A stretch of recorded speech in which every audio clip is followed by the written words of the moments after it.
Hello guys, welcome to another video of stock market friends. Sushen electricals India limited का जिस IPO का आज day 3 का सब्सक्रिप्शन ओपन हो रहा है, यानी कि लाइव सब्सक्रिप्शन जीएमपी कितना चल रहा है, लिस्टिंग कितना मिलेगा, परफॉर्मेंस कैसा रहा, अप्लाई करें या फिर नहीं, लास्ट डे है तो फाइनल डिसीजन क्या है, इन सभी पॉइंट्स को डिस्कस करेंगे। और ये कोई रिकमेंडेशन वीडियो नहीं है, इसलिए जो भी फाइनल डिसीजन होगा अपने रिस्क पर लीजिएगा। चलिए फ्रेंड्स, वीडियो को स्टार्ट करते हैं।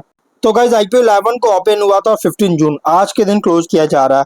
18 जून का लिस्टिंग डेट है, 10 रुपीज का फेस वैल्यू, 120 टू 127 रुपीज का प्राइस बैंड, 1000 शेयर्स के lot size, book build IPO जो कि fresh capital IPO, fresh capital OFS दोनों का कॉम्बिनेशन है और बुक बिल्ड आईपीओ है। 70 करोड़ का इशू साइज, 55.4 लाख शेयर्स का इशू किया गया और जिसमें से फ्रेश कैपिटल 54 करोड़ का, ओएफएस 10 करोड़ का किया जा रहा है। बीएसई एसएमई पे लिस्टिंग किया जा रहा है। अलॉटमेंट डेट 16 जून का, 17 को रिफंड से रिलीज किया जाएगा, शेयर्स डिमैट अकाउंट में क्रेडिट होगा।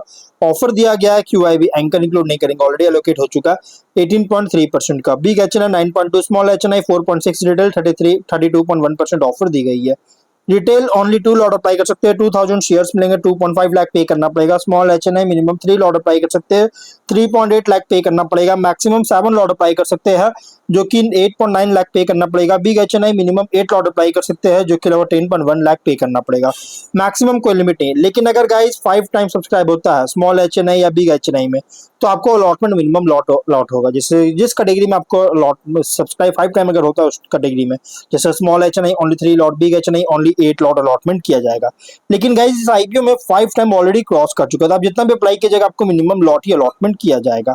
अगर हम बात करें गाइस कंपनी के एंकर से, अगर देखा जाए 19.3 करोड़ का फंड रेज कर चुका है।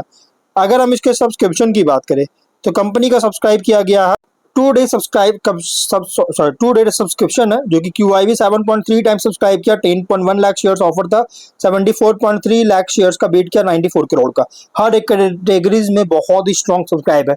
बिग एचएनआई 24.6 टाइम सब्सक्राइब है, 5.1 लाख शेयर्स का ऑफर था, 1.2 करोड़ शेयर्स का बीट किया, 159 करोड़ का। लेकिन स्मॉल एचएनआई 16.5 टाइम सब्सक्राइब है, 2.5 लाख शेयर्स ऑफर था, 42.2 लाख शेयर्स का बीट किया, 53 करोड़ का। Retail 19.1 time subscriber, 17.8 lakh shares का ऑफर था, 3.4 करोड़ शेयर्स का बीट किया, 433 करोड़ का। हर एक कैटेगरीज क्यूआईबी एचएनआई रिटेल हर एक कैटेगरीज में बहुत ही स्ट्रॉन्ग सब्सक्राइब है। टोटल 16.4 टाइम सब्सक्रिप्शन है, 5.8 करोड़ शेयर्स का बीट किया जो कि लगभग 740 करोड़ का, 20,063 एप्लीकेशन सबमिट हुआ और बहुत ही स्ट्रॉन्ग सब्सक्राइब देखने को मिला है 2 डे सब्सक्रिप्शन। जीएमपी की बात करें तो कंपनी का जो जीएमपी, अगर हम जीएमपी कवर करेंगे तो जीएमपी अगर देखा जाए तो लगभग 64 रुपीज का ट्रेड कर रहा है, जिसके अकॉर्डिंग 50% का लिस्टिंग गेन एक्सपेक्ट कर सकते हैं, जो कि एक बहुत ही स्ट्रॉन्ग लिस्टिंग गेन आप एक्सपेक्ट कर सकते हैं। 191 रुपीज के एस्टिमेटेड लिस्टिंग प्राइस, 64,000 रुपीज के एस्टिमेटेड प्रॉफिट सिंगल लॉट पर हो सकता है। अगर हम बिजनेस की बात करें, कंपनी जो है इलेक्ट्रिक वाइंडिंग वायर्स से रिलेटेड इसके बेस्ड पर एल्यूमिनियम और कॉपर का मैन्युफैक्चरिंग करता है और एल्यूमिनियम वायर्स और रॉड्स का ट्रेडिंग भी करती है। और कंपनी का टॉप एंड बॉटम लाइन अगर देखा जाए तो कंसिस्टेंट ग्रोथ देखने को मिल रहा है, अच्छी ग्रोथ है हाँ, लेकिन बॉटम लाइन 25 से सरप्राइजिंग बूस्ट हुआ जो कि 5.6 करोड़ का प्रॉफिट और 26 में 18.2 करोड़ का प्रॉफिट है। तो सरप्राइजिंग बूस्ट हुआ 25 से, और ये सिर्फ ग्राउटी क्रिएट नहीं कर रहा है बल्कि सस्टेनेबिलिटी को लेकर कंसर्न रेज कर रहा है क्योंकि हाईली कॉम्पिटिटिव फ्रैगमेंटेड सेगमेंट में ऑपरेट कर रहा है। कॉम्पिटिटर की बात करें तो कंपनी के जो कॉम्पिटिटर है अगर देखा जाए तो इसमें guys prime cable industries, divine power energy, V mark India limited और सिस्टमैटिक इंडस्ट्रीज, जेडी केबल्स, ये सभी इसके कॉम्पिटिटर और भी बहुत सारे कंपनीज के कॉम्पिटिटर। बस मैं एसएमई कैटेगरी में मैंने आपको इसके पीयर्स के बारे में बताया। ऑब्जेक्टिव क्या है तो एग्जिस्टिंग मैन्युफैक्चरिंग फैसिलिटी है गाजियाबाद उत्तर प्रदेश में, जिसमें कैपेक्स एक्सपेंशन के लिए कैपेक्स करना चाहता है।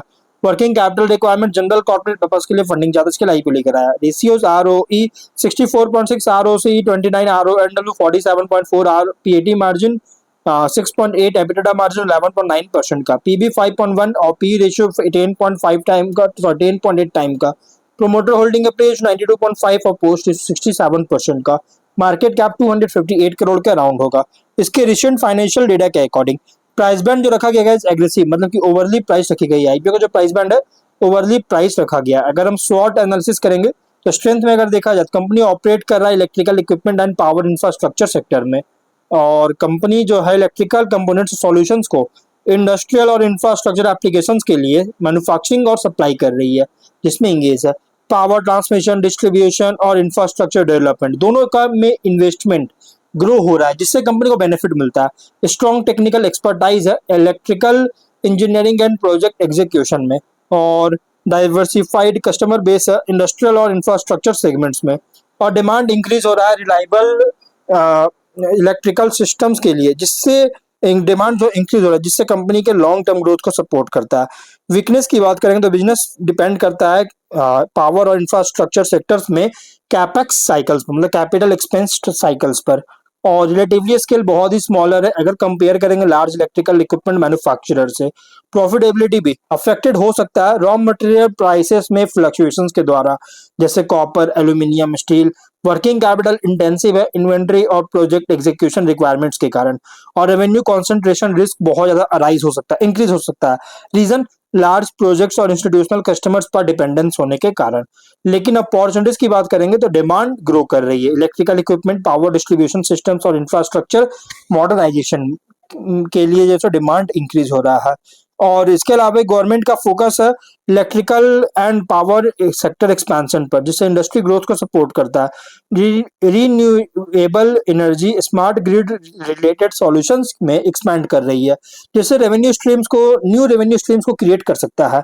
और इंडस्ट्रियलाइजेशन, अर्बनाइजेशन दोनों इंक्रीज हो रहा है, जिससे लॉन्ग टर्म डिमांड को सपोर्ट करता है। और न्यू जोग्राफिक रीजन्स में भी कंपनी जो है, अगर हम बात करें न्यू जोग्राफिक मार्केट और कस्टमर सेगमेंट में एक्सपैंड करने का अपॉर्चुनिटी मिल रही है कंपनी को।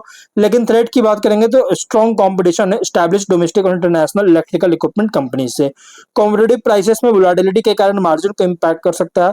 प्रोजेक्ट डिले अगर होता है इंफ्रास्ट्रक्चर या पावर सेक्टर्स में तो रेवेन्यू ग्रोथ को अफेक्ट कर सकता है। टेक्नोलॉजिकल एडवांसमेंट्स के कारण प्रोडक्ट डेवलपमेंट में कंटिन्यूअस इन्वेस्टमेंट रिक्वायर है, जरूरत पड़ सकती है। इकोनॉमिक स्लो डाउन के कारण इंडस्ट्रियल और इंफ्रास्ट्रक्चर स्पेंडिंग को रिड्यूस कर सकता है। पीयर कॉन्टेक्स्ट करेंगे तो लार्ज इलेक्ट्रिकल इक्विपमेंट मैन्युफैक्चरर से कंपेयर करें तो कंपनी ऑपरेट कर रहा है as a mid scale electrical equipment products और infrastructure solutions company. Other electrical engineering firms के अगेंस्ट अगर देखा जाए तो product quality, project execution capability और कस्टमर रिलेशनशिप पर compete करता है। इन्वेस्टर के लिए आईपीओ रिप्रेजेंट कर रहा power, infrastructure and electrical equipment sector play, जहां ग्रोथ डिपेंड करता है इंफ्रास्ट्रक्चर इन्वेस्टमेंट, इलेक्ट्रिफिकेशन प्रोजेक्ट और एफिशिएंट एग्जीक्यूशन पर।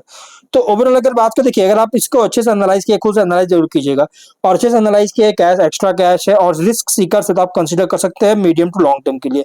बट फाइनल डिसीजन मैं आप बोल रहा हूँ गाइस, जब भी जो भी लीजिएगा अपने रिस्क पे लीजिएगा, ये कोई रिकमेंडेशन वीडियो नहीं है। तो गाइस वीडियो कहीं पर एंड करते हैं। अगर कोई डाउट है कमेंट बॉक्स में पूछे। मिलते हैं नेक्स्ट वीडियो में, टिल देन बाय बाय।